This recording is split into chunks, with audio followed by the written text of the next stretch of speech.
Imagine a city of thousands with no streets, no market square, no palace, and no front doors. Every home is entered through a hole in the roof, by ladder, and the rooftops themselves are the roads, a linked platform of flat mud roofs stretching as far as the eye can see. This was Catalhoyuk, a settlement on the plains of central Turkey, built 9,000 years ago. It is often called the first city in the world, though it had no kings, no walls, no temples, and no writing. What it had was people, packed together more densely than almost anywhere on earth before or since, in houses that shared walls and sometimes shared dreams. For nearly 2,000 years, generation after generation climbed down the same ladders, lived in the same rooms, and buried their dead beneath the same floors. It is the place where humanity first chose to live together in great numbers, and in doing so, invented the neighborhood, the household, and perhaps the very idea of home. The mound had been there all along, a strange hump on the flat Konya plain, its Turkish name meaning the fork mound, for the two peaks that rose from the old river channel. In 1958, the British archaeologist James Mellaart was surveying the plain when he stopped at this unremarkable hill. His excavations between 1961 and 1965 revealed 18 successive layers of buildings, and beneath the surface lay something no one had expected, a Neolithic city of extraordinary size and sophistication. Mellaart's discoveries were dazzling, all paintings, plastered bull horns, and the famous seated woman, but his career ended in scandal. Caught up in the affair of the Dorak treasure, he was banned from Turkey, and the site fell silent for nearly 30 years. In 1993, a new team arrived, led by Ian Hodder, who spent an entire season excavating a single building. His methods rewrote everything the world thought it knew, and slowly, the fork mound gave up its true story. Catalhoyuk stood on the Konya plain, a vast grassland in southern Anatolia, 140 kilometers from the twin cones of the volcano Hasan Dag. In the Neolithic, this was a landscape of plenty, wetlands and steppe where wild cattle, deer, and wild sheep grazed, and where rivers carried fresh water across the flat land. The settlement itself rose on the bank of the Karsamba River, its houses clustered on two mounds separated by an extinct channel. The eastern mound, where the great city stood, covered 12.5 hectares and rose 20 meters above the plain, a hill made entirely of human lives. Beneath it lay not one city but a stack of cities, 18 layers of rebuilding, each generation demolishing its walls, leveling the rubble, and raising new homes on the bones of the old. To walk the site today is to stand on the accumulated dust of 2,000 years of living. There were no streets in Catalhoyuk, because there was no space for streets.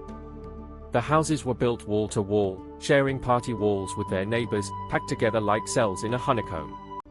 To move through the city, people walked across the rooftops, stepping from house to house, and descended into their homes through openings in the ceiling, down square timber ladders. The roof was the front door, the balcony, and the public square. Inside, each house was a marvel of care, walls and floors plastered to a smooth finish and painted, hearths and ovens built into the south wall, and raised platforms where families sat, worked, and slept. The rooms were kept scrupulously clean, swept and replastered again and again. When a house aged beyond repair, the people did not abandon it. They demolished the walls, filled the shell with clean earth, and built the next house on top, so that the city grew upward, generation upon generation, each family living on the roof of its ancestors. The people of Catalhoyuk fed themselves better than almost any society of their time. They cultivated emmer wheat and barley, grew peas, and gathered almonds, pistachios, and wild fruit from the surrounding hills. Bread and porridge were baked in dome-shaped ovens, and the grain was stored in plastered bins inside the houses. They herded sheep and managed cattle, and they still hunted the wild aurochs that roamed the plain. The city was also a workshop. From the volcanoes of Cappadocia, 130 kilometers away, came obsidian, black volcanic glass traded across the region.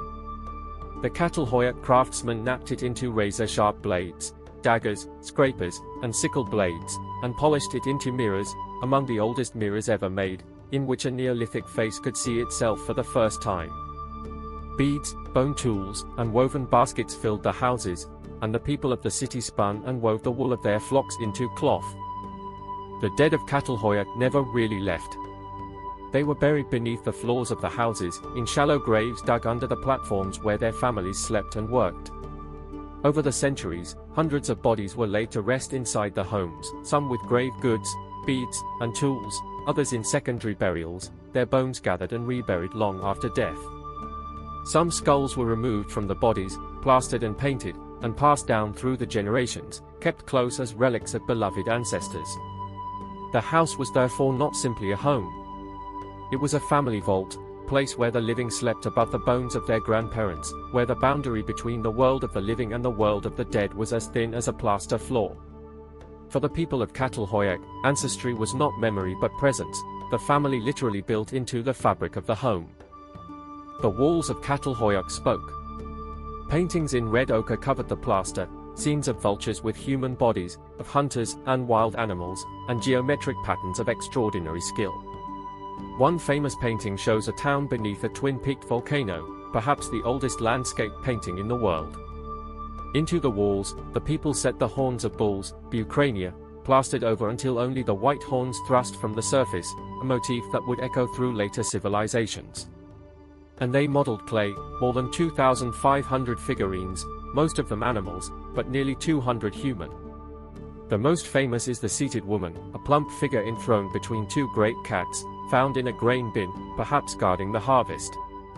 Mellaart saw her as proof of a mother goddess cult. Hodder's excavations found little evidence of goddess worship, and today's scholars read the figurines more carefully, as images of age, fertility, and power in a world far more complex than the old stories allowed. Perhaps the most remarkable thing about Catalhoyuk is what it lacked. There were no palaces, no temples, no monuments to rulers, no rich quarter and no poor quarter. The houses were strikingly similar in size and contents, and no single building dominated the settlement.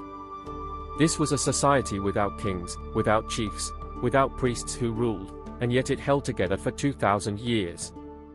Recent genetic studies published in 2025 suggest the households passed from mother to daughter, a society organized along matrilineal lines, in which women may have anchored the family lines while men moved in from other communities.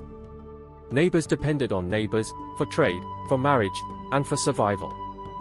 It was an experiment in equality, an urban world where no one stood above the rest, and it worked, for nearly 2 millennia, without a single ruler to enforce it.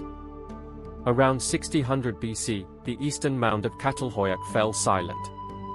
The reasons are debated. The climate was shifting, the plain growing drier.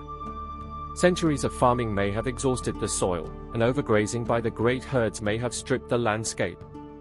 Perhaps the people simply found better opportunities elsewhere, new markets for their obsidian, new lands to the west. The western mound continued to be occupied into the later Stone Age, but the great experiment of the Honeycomb City was over. The houses were abandoned, the roofs collapsed, and the wind buried the fork mound under centuries of dust. It would not be disturbed again until the plows and surveys of the modern age, and the world had long forgotten that here, once, thousands of people had lived on a hill of their own making, sleeping above their dead and walking across the rooftops of the first city. Catalhoyuk was not the first settlement, nor was it the last, but it stands at the hinge of human history. Before it, people had lived in small villages, kin groups of a few dozen. After it, nothing would ever be the same. The dense, shared wall living of Catalhoyuk foreshadowed the cities of Mesopotamia, the street plans of later ages, and the neighborhoods we know today. When we complain about thin walls and close neighbors, we are living out a pattern set 9,000 years ago on the Konya Plain. The Fork Mound was inscribed as a UNESCO World Heritage Site in 2012, and today visitors climb ladders into reconstructed houses and stand on rooftops that once bore the weight of a civilization. The echoes of forgotten worlds are rarely as loud as this, a whole city that chose to live together, and in doing so, taught humanity how to belong.